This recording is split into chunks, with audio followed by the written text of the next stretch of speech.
goes live in 2 minutes.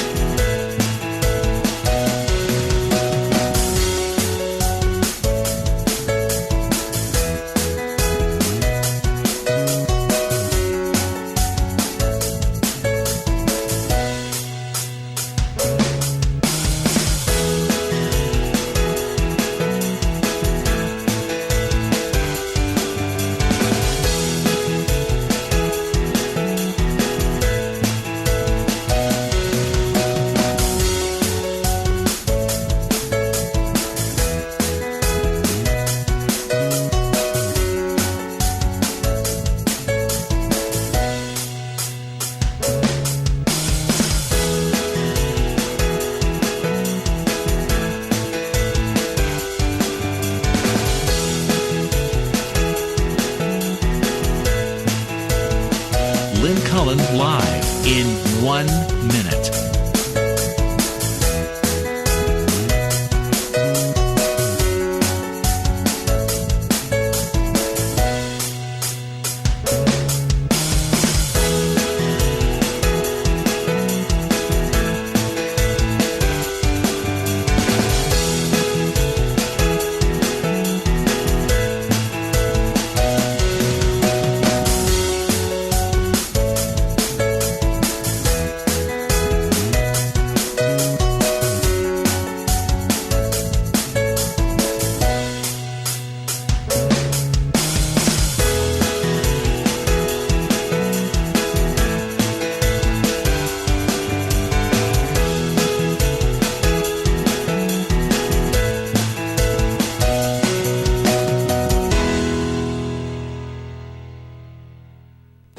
Welcome to Lynn Cullen Live at pghcitypaper.com. Email your questions and comments to Lynn at pghcitypaper.com. Yeah, how you doing? How you doing? How you doing? Aside from a slightly wobbly voice, I seem to okay. What? I'll have what? Never mind, I got it. We've got a okay. We're hi, it's us, and as usual, we're just a little discombobulated here. Phone doesn't seem to be working. We're texting my sister. Celine is in charge, and we'll work it out. I have total faith in her. Meanwhile, welcome to you guys. I thought my voice sounded better than it does, but anyway, October 20th be the day. And it's a Tuesday. So, where to start? Joe Biden may or may not enter the race in the next, 24 hours? I keep hearing that he's saying he's going to do it. But you don't know. I hope he doesn't. Don't do it, Joe! Don't! We're all mixed up enough. Need more confusion. God almighty.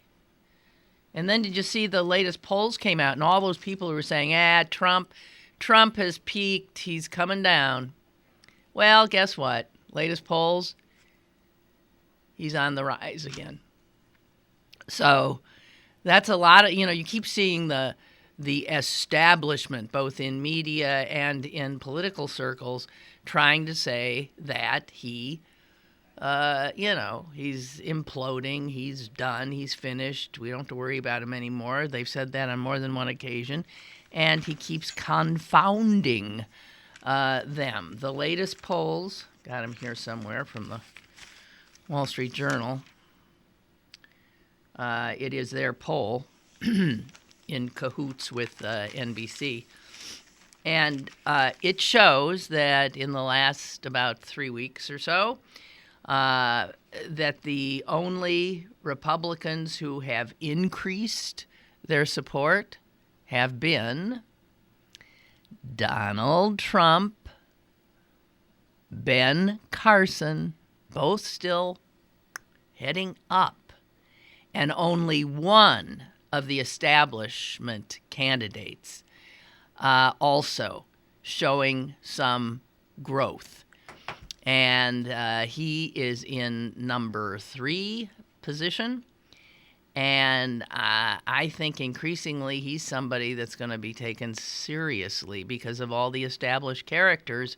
He's heading the pack. Take Trump away, take Carson away, and who's leading the Republican pack? Marco Rubio. Marco Rubio. As for what was assumed to be the heir apparent, Jeb Bush, he just continues to drop. I mean, he's just insane. He can't even get into double digits. Well, he started in double digits at the the beginning of the season when it was just assumed that he was the front runner, and establishment money all got behind him, and he's done nothing but underwhelm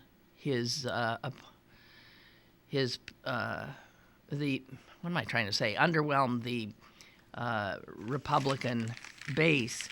So it's weird. And then if you ask, these polls are taken of Republican primary voters, okay, who I would imagine tend to skew more right-wing. So Trump now has moved up 4 percentage points from September, and Carson has just a slight rise over last month. But stop and think what's happened in that last month. He's made his remarks about he could never support a Muslim as president, and other kinds of the Holocaust thing, and the fact that his anecdote about being held up at a Popeyes restaurant appears not to have ever happened. At least it's not part of any. Hello? What we got? No. Hello? Oh, Suze? Yeah? Hi. Well, you didn't call me, so I called you. Well, that works. So is she on our caller line? Yeah. Oh, we do. Okay. All right. So we're cool. Hi, Suze. Hi. I was sitting here. I turned you on, and I saw my picture there, and I thought, well, they haven't totally forgotten me. No, we hadn't forgotten you. It just some gremlins of sorts have been in our studio, and things just aren't working. No, and it's been happening quite often, usually after the weekend. We come in on a Monday and nothing works. Well, who's in there? Well, we don't know.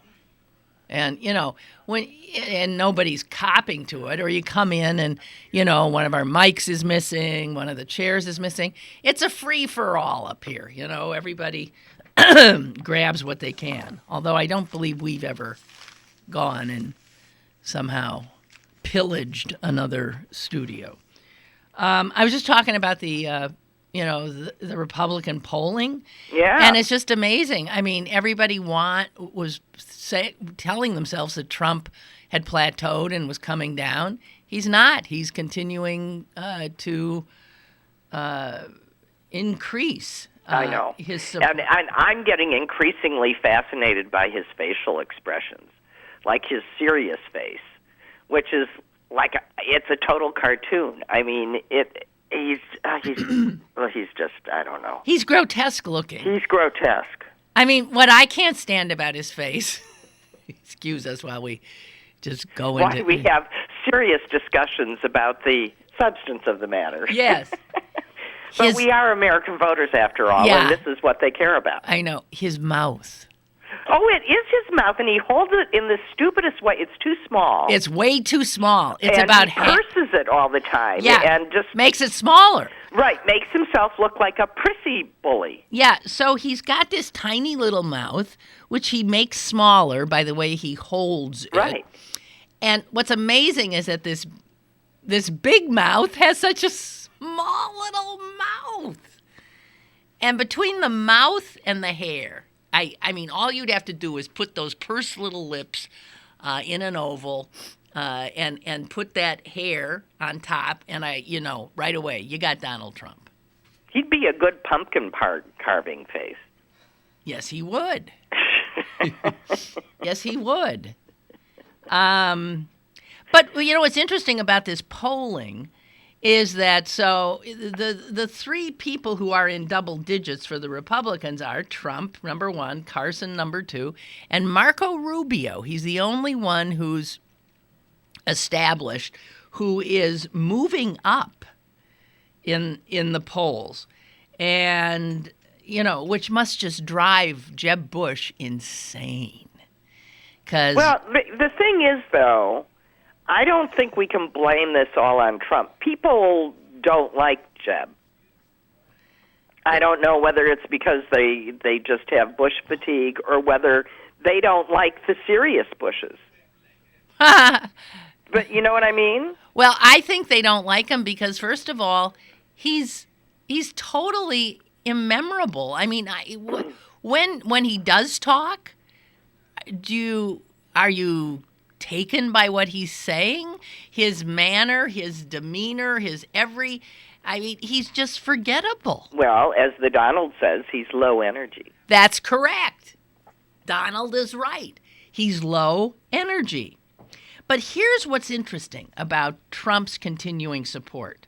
Because this last poll asked these Republican primary voters if they could imagine themselves supporting a candidate. In other words, it might not be the candidate they want, but let's say this is the guy. Can you imagine yourself casting a vote if this is the nominee? And asked about Jeb Bush, can you imagine yourself voting for Jeb Bush if he is the nominee? And 44% said no. Said yes? No! Oh, good. For almost half. And he's like He's the front runner. Well, they're just in total disarray. Okay, and then all those people who said Trump, I like him, he's doing it, but I would never vote for him, when asked if they could imagine themselves voting for Donald Trump, if in fact he did pull this off, and only 36% said, I can't, I just can't. 44% of Republican registered primary voters say they can't imagine voting for Jeb Bush, and 36% they can't imagine voting for Trump. So that is a huge improvement for Donald Trump when in March, God remembers how long ago that was, when in March, before he announced his candidacy, if you asked Republicans, can you imagine voting for Donald Trump? 74% said, what? Are you kidding? So he's gone from 74% of Republicans saying, I wouldn't vote for that guy. I can't even imagine voting for that guy. He's whittled that down to 36, 74 to 36. That is huge. It's horrifying. Well, I hope I hope he's the nominee because the vast number of American voters, I think, are smarter than that. Can you imagine? Can you imagine what would happen? No. We'll have to go to Canada and let little Trudeau be our is he? Man, it's like JFK and Jackie. I know. Well, his parents were like that. I'm trying to remember the thing. You can't remember Pierre and his beautiful wife, the dark-haired, gorgeous woman? Well, of course I do. Okay. I probably remember better than you. Yeah, I can't come up with her name. I've been thinking about her because there was some Hanky-panky. What was going on with Pete? I can't think of her name, too. Was it Claudine? No, that's maybe it was Claudette. No, Claudette is Moon River's wife who shot Spider. What was his name? The Olympic skier, Andy Williams' wife, Claudine. Right. No, she was Claudette because she was French. Yeah, I know, but they're all and she shot her lover named Spider, who was right. coming down the hill in Aspen or something. Right, and See, Andy went to her rescue. And Andy, her ex, went to her rescue? Or were they still married? Who can remember all this stuff? That was I don't know. big, Look what our brains are cluttered with. Okay, but so who was Pierre Trudeau's gorgeous wife? And I think she was, somebody... Well, I think there might have been, there was considered, Well, they were into, it was the 70s. It was the 70s, and they were of the 70s. They were out there, sex, drugs, and rock and roll. Right. But Pierre Americans Trudeau. loved them. Well, yeah, because he was like a JFK Jackie thing. But the son... The son was a ski instructor before he became prime minister. The son looks like the mother. Right. Which is good, because Pierre was no looker. So the son is gorgeous, and he has a gorgeous wife, and now he's the prime minister of Canada. But apparently he's, so the Canadians went conservative for the last 9 years, and they've had it. That's what usually happens when you have conservatives. They sound good, they promise a lot, then you live with them for a while, and you throw them out the door. Well, the impression that I get is Canadians are somewhat gobsmacked that they have a little Trudeau, too. You think? Yeah. I mean, that's what the headlines are all, much to everybody's surprise, sort of. Huh. I don't think they expected the Liberal Party to win by the landslide that it apparently did. Well, also, I mean, in this media age, it just helps to be gorgeous and young as opposed to stolid and dull, which is but what that was actually Harper playing was. against him because they were, basically what they were saying about him is he has nice hair, as if to say he has no substance. And who could claim that the ski instructor had no substance? Well, you don't know. You don't know. He was obviously a smart, well-read ski instructor. Okay, Margaret Trudeau. Thank you, Bill. Thank you. It was Margaret. God, how could we? Well, Yeah. Because she didn't look like a Margaret. Well, but it was Margaret with E-T-T-E. So it was French. It was Margaret. And Bill also tells us it was Spider. He says savage. I think it was Spider like savage. S-A-V-I. Was it really savage? She killed him. He was like coming down the... That's a pretty good shot. I mean, she killed him while he was moving down the mountain, right? Or maybe not. Maybe she didn't even kill him while he was skiing, but that's in my memory. Wow, was that a great scandal? It was. I mean, because who is squeakier, cleaner, all-American than Andy Williams, right? And then it turns out he's married to this murdering, crazed French woman who's doing it with a guy named Spider. I mean, that was heavy. That was heavy stuff. But I don't think she never served much time. She I don't think so. I think she got away with it somehow. Yeah, I don't know how, but she did. All right, Susan, I got to talk to you about this. She thought it was a burglar in her bathroom. Go ahead. No, he's out now. I know. Pretorius. He is. Well, he's not home free. He's at his uncle's under house arrest. Okay, so he's at his uncle's home under house arrest. Man, so he can blow away somebody like that and do how much time? He didn't even do a year. Did he? No, he did. No, he didn't. He did just about a year is what he did, I think. But it's still, it's pretty amazing. It's pretty amazing. It really is. Oh, well. So, let's talk about something a lot more, concerning than political leadership and judicial systems not working all that well. Let's talk about misophonia. Oh, okay. Now, Celine remembers the term? You do? Because I talked about it once before? My friend Oh, your friend has misophonia, MISO. And what that is it is people who have, we've talked about this. Aversions to because sound. I think I have it. People right. Like who mouth noises when you eat. Yes.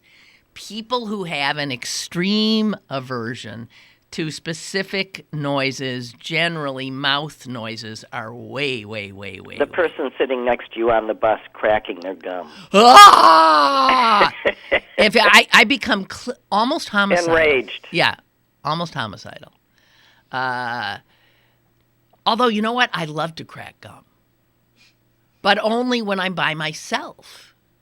When I'm by myself, I go crack, crack, crack. Because once you figure out how to do it, it is so cool. I mean, you always find out how to do it by accident. Do you know how to crack gum? I don't chew gum, so I don't know. Okay. I mean, I used to chew gum. I think I did, but I don't chew gum. Here's where I crack gum. I crack gum in my car when I'm by myself. It's a great stress reliever while careening around through traffic and wishing ill on other people on the road. Crack gum. Okay, wait a minute. We got one other thing on Trudeau from Lynn here.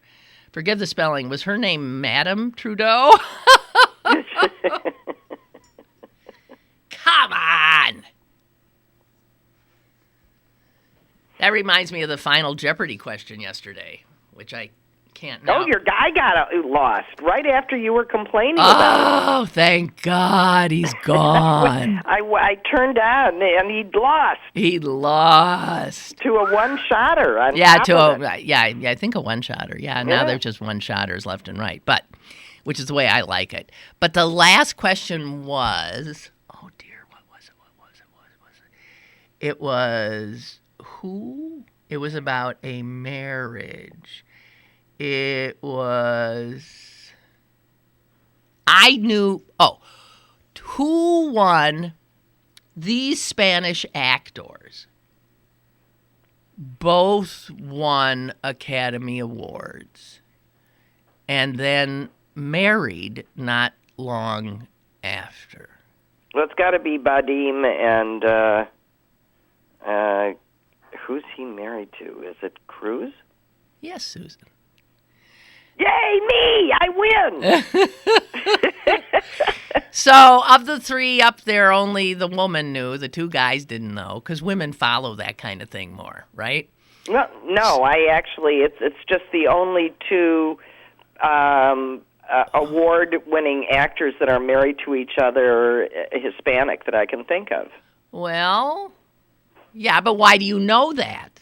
I'm saying that's not the kind of thing men know. I pay attention to him because he's so scary. Well, you're thinking of I can't get that out of my head. For old men. Right. Yeah. But, Javier Bardem and Penelope Cruz. And one of the reason I'm bringing this up is the poor guy in the middle had written, he didn't have the actor right. He had, who's the other Spanish actor that you would have conceivably put? The guy that played the guy that played Zorro. What's his name? That was married to Mila. Banderas.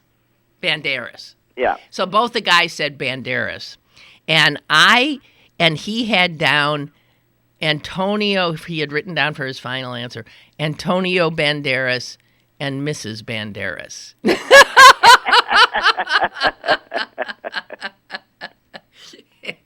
And Alex said, "Good attempt. Good try." But it ain't gonna work, and it ain't Banderas anyway. But so that's, as for you, Lynn, about Trudeau's wife's being named Madame Trudeau, you're absolutely.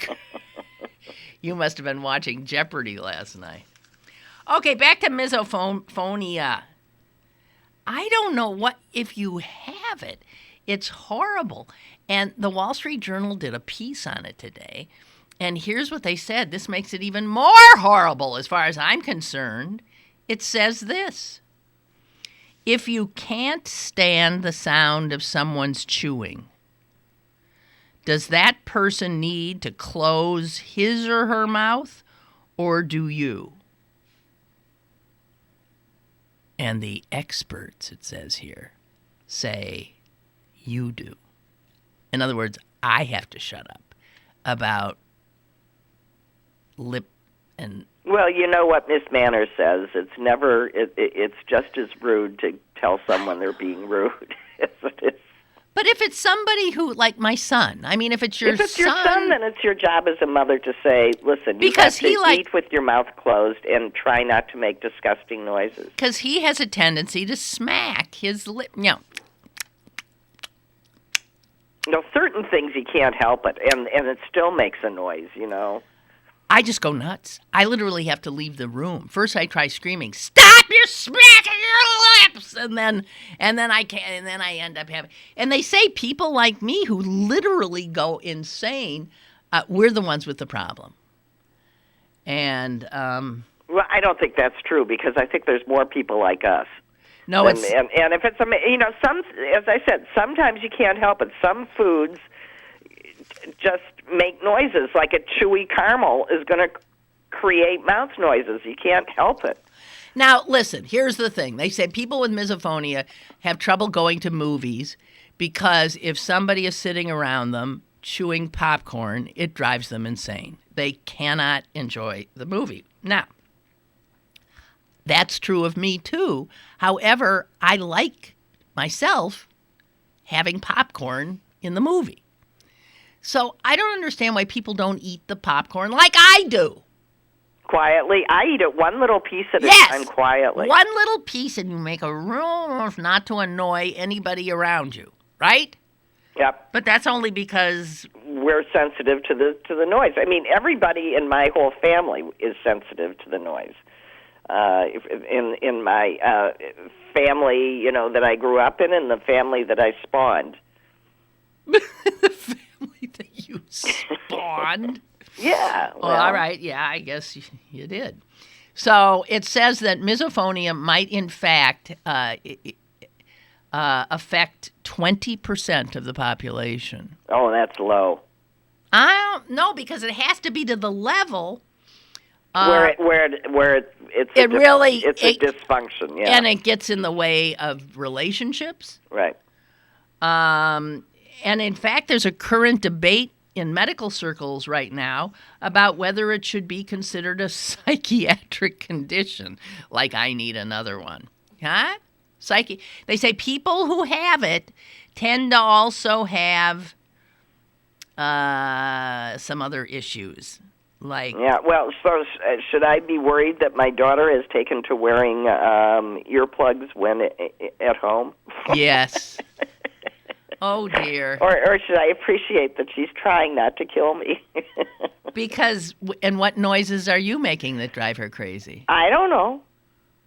I think I'm perfect. Oh, God.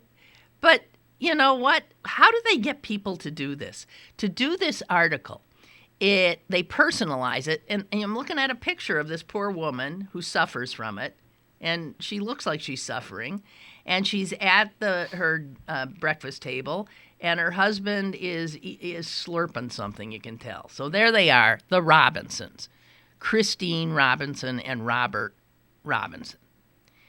And they actually talk about a meal they had recently, which she had intended to be like a date night for them, and she'd made everything just wonderful. And although you will say wonderful, she made a pizza. Yeah. She made if she made it was pizza, a grilled flatbread vegetarian pizza. Yeah, with maybe with a fried egg on top and stuff. It could be arugula. It could be delicious. That ain't no pizza. Arugula and a fried egg that we make frequently. Yeah, right. So Lean's saying, "Oh yes, yeah, you foodies.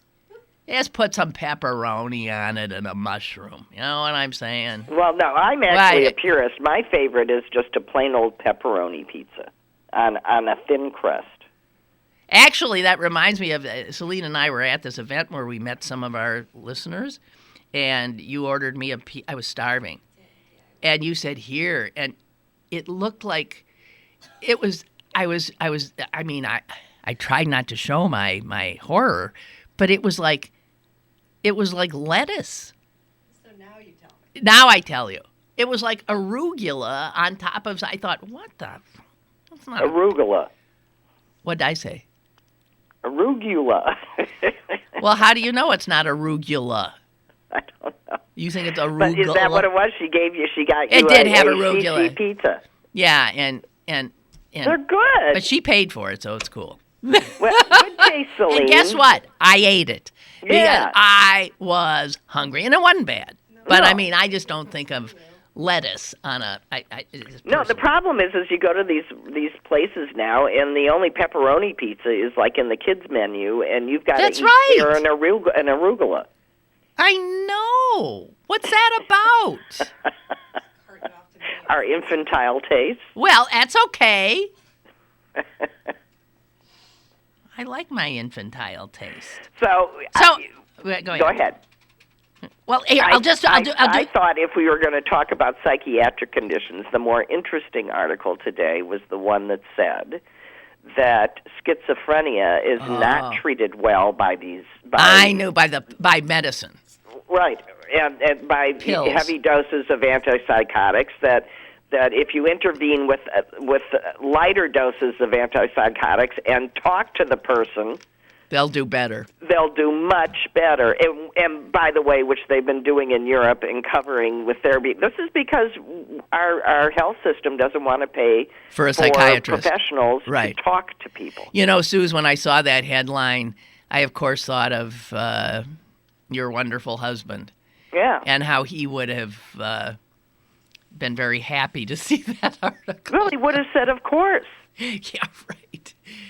Because it's gone way too far the other way. Way too far. All shrinks seem to do these days is pass out pills. They don't talk to you, right? No, they don't and the thing that just as a layperson, I mean, granted, I'm an informed layperson, but a layperson has never made sense to me. Not since I was in college and found myself because I had a good friend that was thrown into the psychiatric ward of Washington University School of Medicine, where they didn't do anything except give mega doses of something and or plug you into a wall and shock you. That, you know, I never understood why they thought that alone made sense. If you are walking around experiencing your life through a distorted lens, undistorting the lens takes care of the present, but it doesn't help you reconcile what you've been living through. For that, you got to talk. Okay. Do you know what I mean? It just seems to be such common sense to me. Yeah, well, common sense has nothing to do with American medicine. Money does. No, Right? it's like the cartoon that I saw the other day of a doctor speaking to his patient saying, "I will not be prescribing medical marijuana for you because they don't send me to the Caribbean on junket." Oh, yeah, right. No pot grower has sent me off on some Right. wonderful junket. Well, hey, pot growers, let that be a lesson to you.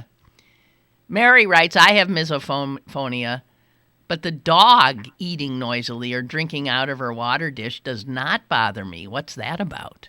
No, because she loves her dog. That's what she thinks. It's just because she loves her dog, and so it makes her smile. No, here's one of the worst sounds. My cat, cleaning, his privates. Right. There The is licking. nothing more disgusting because it's done with such and he's always on my bed when he's doing it. And I'm putting pillows over my head and I'm saying, stop it! Stop it! So why would these two people do this? Christine Robinson and Robert. So there's their picture. She's making this dinner. And here's what the reporter says. Her husband took a sip of wine, swished it around in his mouth. Well, that would annoy me right there. And then bit off the triangular tip of a pizza slice with a crunch. Here's his wife. The mix between the crispiness of the crust, the chewiness of the toppings, and the slurping of the wine is what did it. She got up and turned on some classical music, but she could still hear his chewing. She turned the music up. That didn't help. Then she asked her husband, please, slow down and enjoy the food. He snapped. I am sorry I disgust you so much that we can't even be in the same room together. And he stormed off. They've been married for decades. How? I don't know. So she was told, it's your problem, lady. It's your problem. Well, it's both their problems. He shouldn't storm off, and she shouldn't.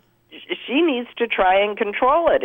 If she goes to all the trouble of making this good food, and his crime is that he enjoys it, to that extent, yeah, she's got a problem. But if she has misophonia, she maybe can't help herself. Well, tell her to put in earplugs. She does. There's another picture of her sitting with sound-canceling headphones on while he's watching TV with a bowl of popcorn. But that means she can't watch the same show he's watching. This marriage is doomed. She can put an earpiece in her ear and hear in her ear. And then headphones over it. I'm sure that this can be dealt with. The noise, those headphones themselves can be piping in the music while canceling out noise. But, for people who suffer this, it's like, it's irrational. Because I have a friend who smacks. And I've never had, I don't know, and there are times when I'm like, if we're eating, and I just feel literally murderous. Well, my advice to you is take a deep breath and remind yourself that you like this person and just forgive them. But as I said, I think the husband doesn't get to storm off either, and he does need to try and not make disgusting noises when he eats. But if any noise that his mouth if the simple act of actually eating enrages her, it's her problem. Right.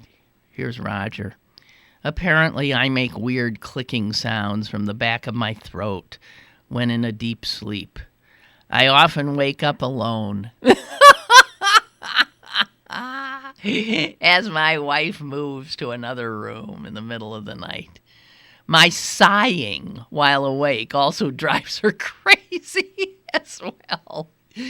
Does she have misophonia, or do I have unresolved emotional issues, or both? Well, he can't help what he does in his sleep. No, the sighing you could work on. Right, work on the sighing when you notice that you're doing it. I noticed it because I'm now old and I think my uvula has gotten flabby. It's gotten flabby. So Yeah. when I sigh, it rattles, and I sound like a muted Harold Dean scream, if you know what I mean. Good God! And I caught myself suddenly making that noise just about every time I sat down, and a different oof when I tried to stand up. And I thought, okay, those noises have to stop. You have to be aware of them. You mean the sound you make when you sit and the sound you make when you get up? Yeah. It's like now, okay, this is a sure Why sign. does there have to be sound effects associated with the act of sitting? Transitioning? Because it's not easy like it used to it's be. It's terrible, it's but like, you don't have to advertise it's that. like, So I'm trying to... Hey, and oof, and I mean, it is. However, did you also see the medical story about how if you have a negative view of aging, it kills you? The Wall Street Journal did this whole big thing on the weekend, and I forced myself to read it, and I thought, I'm doomed. I'm dead. Well, how can you not have a negative view? You mean you have to, our brother is going to be very upset to hear that a cheery attitude is important in the long run. Well, me too. So He's written books about how it depresses him. So it said, if you look at the positives, I'm thinking, yeah, all right, okay. Yeah. Oh, right. Here's a positive. My muscle structure is nice and strong now under that crepey skin. Yeah, under this, like, revolting skin, which now bruises if you look at it cross-eyed. And, right, maybe a sense of humor does protect you. Maybe. I mean, if you acknowledge that aging comes with these deficits, but you laugh, that might be better. Yeah.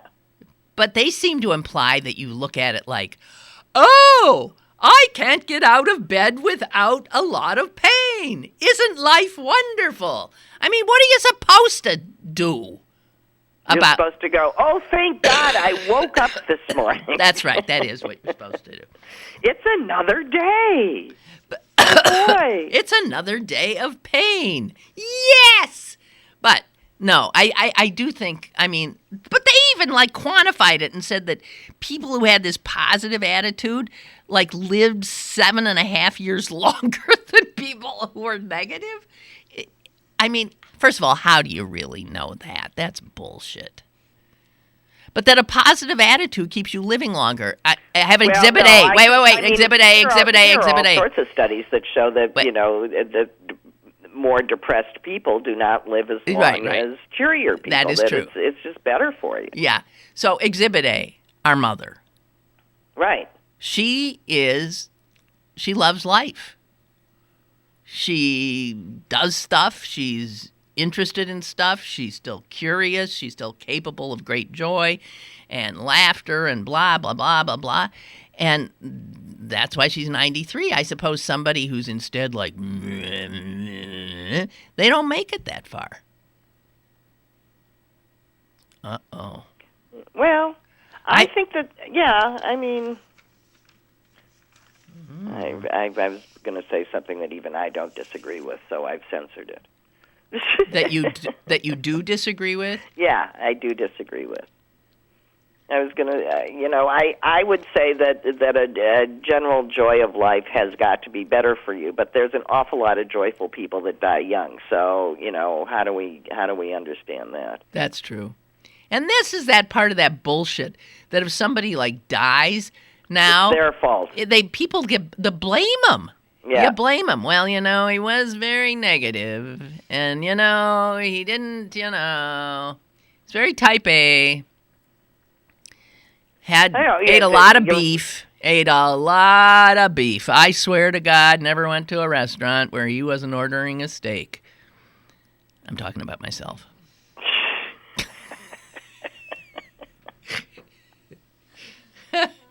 Yeah, but I'm telling you. Man, the joy that steak gave me was worth it. So the kid who built the clock, who got handcuffed in the he finally went to the White House.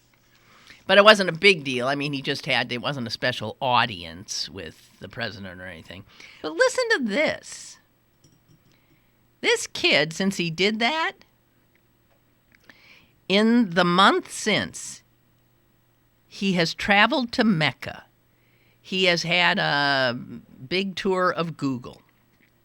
He has met with the Queen of Jordan.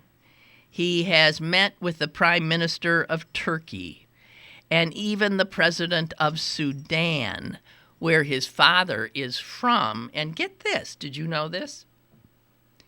When he flew into Sudan last week, Ahmad wrote on Twitter, "I am coming home."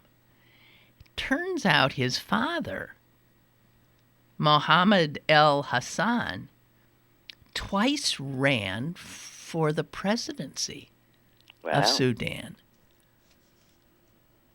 Who knew? Why wasn't that mentioned when we were getting to know the kid? And the kid now has been sharply criticized by certain outlets conservative especially, for visiting Sudan because the president there is, he's been brought up on charges of genocide by the International Criminal Court. Right. So here our wonderful little kid, this is what celebrity does. I mean, now I have mixed feelings about him and how he's being used and oh my God, so he's cozying up to this bloodthirsty lunatic. Anyway, so there it is. That's Ahmad. His life continues. Okay, here's another thing that just freaks me out, Suze. Never understood it. The sexism in the food industry. I've often pointed out that since my only waitressing duties were as a breakfast waitress at a Holiday Inn, which means you work your ass off and get nothing in tips because no one tips big at breakfast. There's no drink involved, and all they want is your food fast and get the hell out and get on with their day. So you're running around. The hardest working job would be a breakfast waitress at a Holiday Inn. That's it, and you don't get paid anything. Those are all women who do those jobs. When you get to the fancy restaurants, I mean, it wasn't until recently that I began to see some women wait staff in a fancy restaurant. It was always men. And that's because a tip on a table at a fancy restaurant can be a nice hunk of change.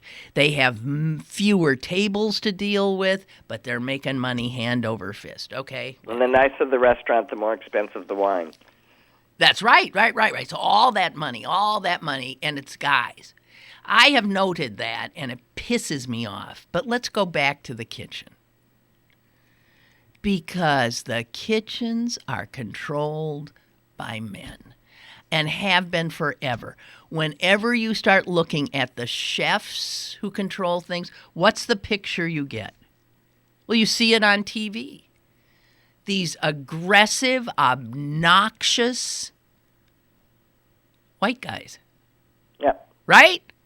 Yeah. So how is it that women do most of the cooking in the world, have always done most of the cooking in the world, are known for those who feed their families and this and that, but as soon as it becomes a job you get paid for at the highest levels, it's men only? How come is that? It's pure sexism. Well, there are some. I know there are some, but Suze, that is recent. That is very recent that some women have managed to come up through a system of, you know what kind of harassment women in the kitchen take from these guys? It's unbelievable.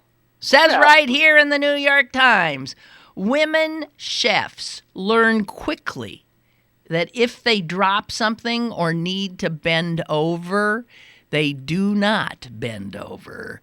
They crouch when picking something up. Well, you learn that in the subway.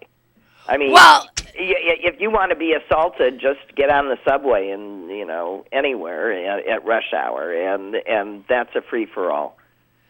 It's the worst. I think it's one of the worst. And I frankly, men, don't understand why you think you have the right to lay hands on total strangers. And let me tell you, a huge number of you I'm in the kitchen, Suze. I know. That's true. Joe Biden does. I'm in the kitchen. Suze, not on the subway. Okay, but I'm just saying. It's all right. Not only in the kitchen. Okay. According to the United States Equal Employment Opportunity Commission, the restaurant industry is the largest source of sexual harassment complaints.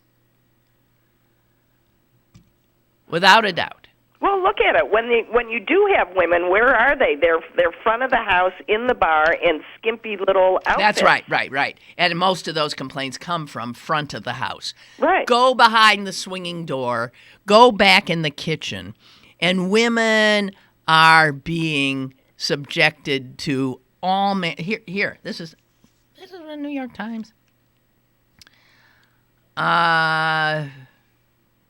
Kate Burnham, an up-and-coming pastry chef at a popular Toronto restaurant, has filed a complaint with the Human Rights Tribunal in Ontario, alleging that 3 male chefs repeatedly harassed her verbally and physically.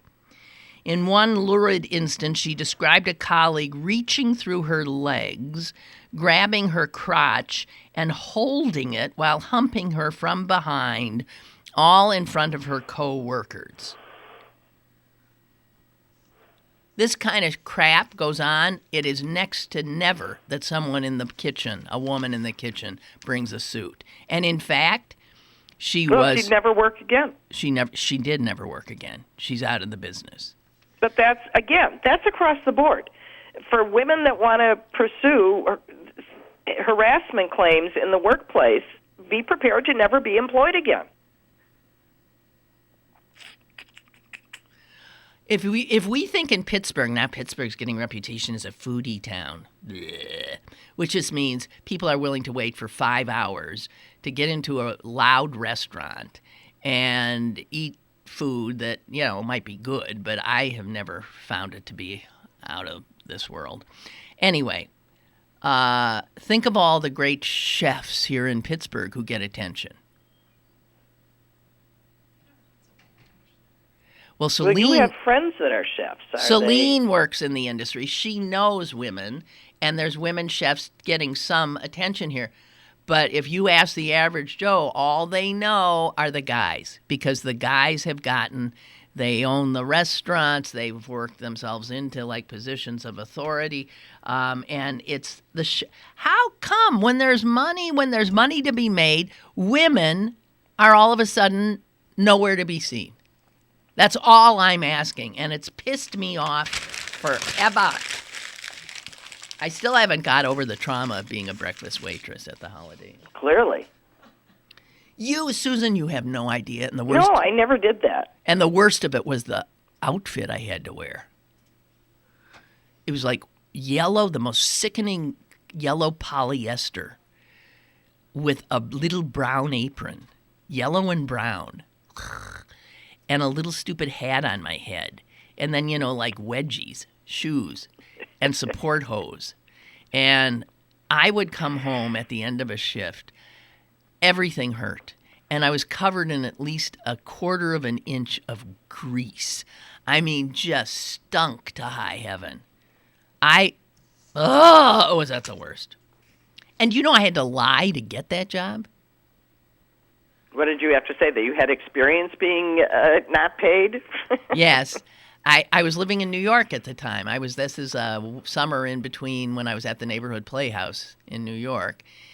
And I had told the guy at the Holiday Inn that, I did some waitressing at a pub in New York City. He didn't even ask the name, thank God. I said, I've been there, done that. I hadn't. I was so mixed up. First time somebody ordered a short stack, I didn't know what they were talking about. Then there was something else. Oh, a rasher. I didn't know what that was. How can you not know those things? What do you mean? Why would I have known them? I lived in the same house you did. Did Mom ever say, you want a short stack? No, but that's what they said at the Pancake House. Well, I don't remember ever going to the Pancake House. A short stack and then a rasher. So you don't know from bacon. So what is a rasher? It's a portion of bacon. I know, but is it a specific portion of bacon? Why don't people just say I want some bacon? What's with the rasher? That's what I want to know. Well, I don't think many people say they want a rasher. And then they said one morning, oh my God. They said to me, you've got Loretta Lynn's table. And I said, who? Oh, come on. I did, Susan. I had seen the bus out front that said Loretta Lynn. It was a huge bus. And they said, you have Loretta Lynn's table. And I said, yeah? Who's Loretta Lynn? I did.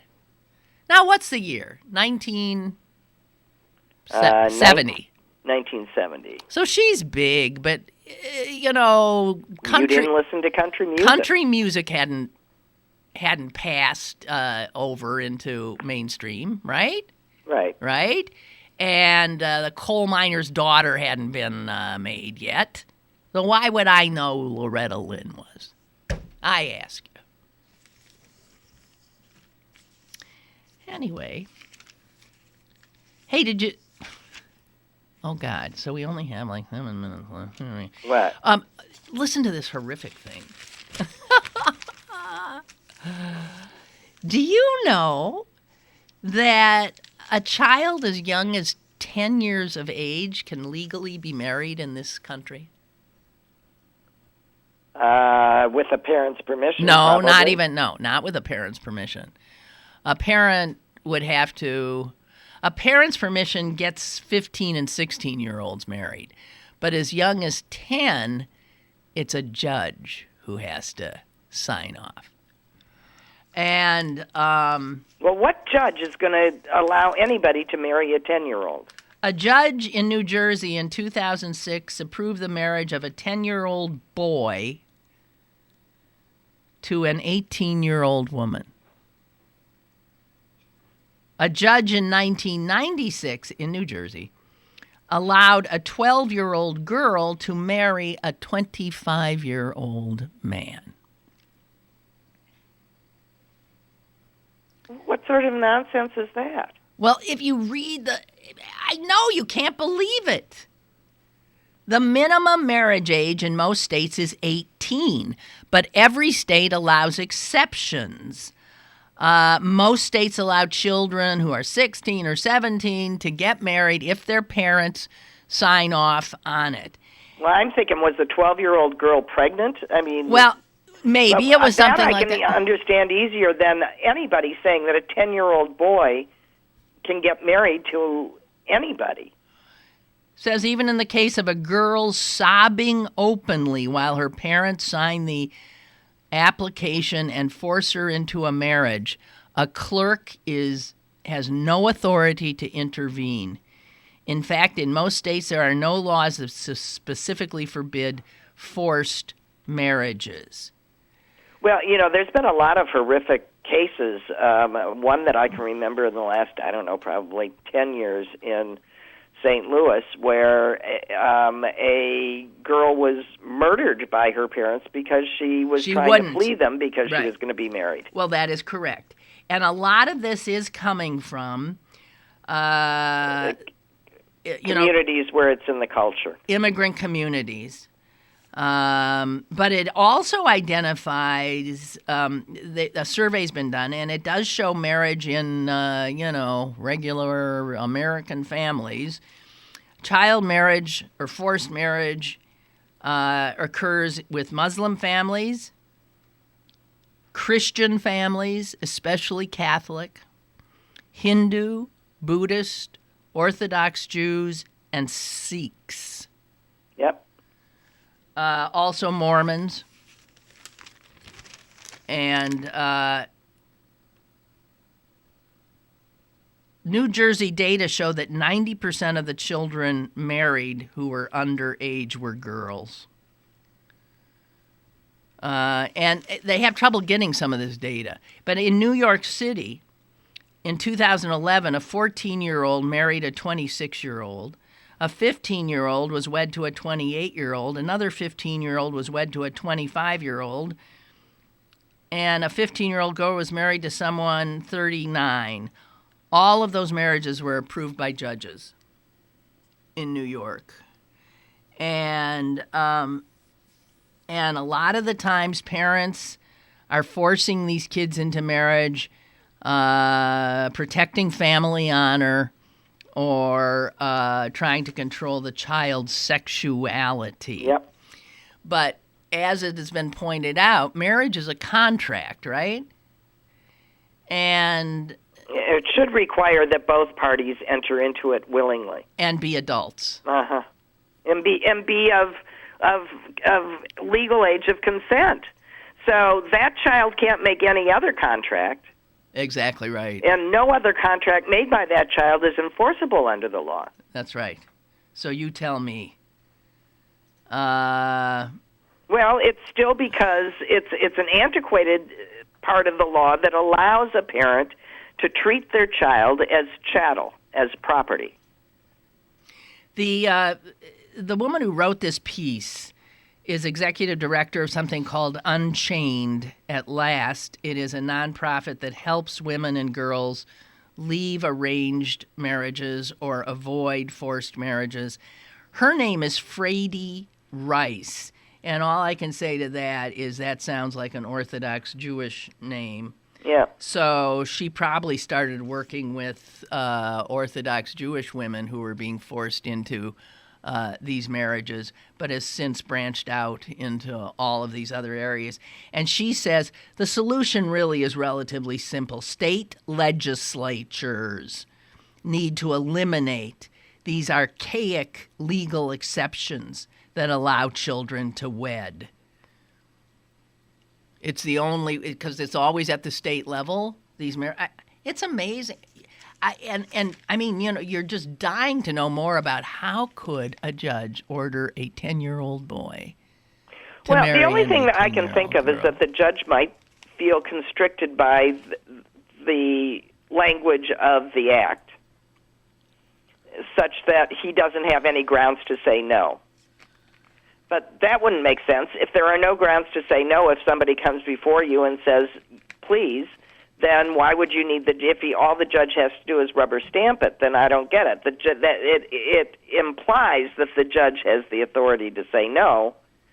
So I can't imagine, unless it's just some disinterested guy or a man that thinks, whoa, what a lucky kid. Because that's been the problem with prosecuting women for rape of small boys. Right. That when a man does it, everybody is horrified. When a woman does it, they think the victim is lucky. Is lucky, right. All right, well, one final thing. Margie has written, when she was in college, she served Louis Farrakhan at a Howard Johnson's on the Turnpike during the night shift. She remembers he gave her $1. Well, what we need to know is what was the bill to see if he was... Oh, dear. Right, because I don't care what the year was, 10 and 15 and 20% are still the same. Yeah. Oh, and by the way, I just want to tell you one thing before we hang up, and that is I want you to keep a jar of honey on set with you, so that if you start choking again, you can reach in, take a spoonful, swallow it down, and it will kill that tickle. You figured that out. Well, no, I realized my daughter, who is a singer, and heard me almost dying on Sunday, came running in and ordered me to open my mouth and threw some honey down, and boom. Was she wearing her earplugs? Yes, and she heard me through that. Maybe that's why she's when the show started, I could feel that little thing, and I was going, oh, no, here we go. And I ran into the kitchen, and I took a spoonful of honey and made it just comfortably through the I was whole not thing. Coughing till you mentioned coughing, and now I started to cough. Okay, I'm telling you it works. Okay, thank you. You're welcome. Thank you very much. You're welcome. Suze, you have a wonderful day, and I hope your cubbies... yeah, at least win one. No, they're gonna win more than one. They're gonna no. I hope. Yeah, I'm behind them. I am. Okay. So toodaloo. Bye. Bye. See you guys tomorrow.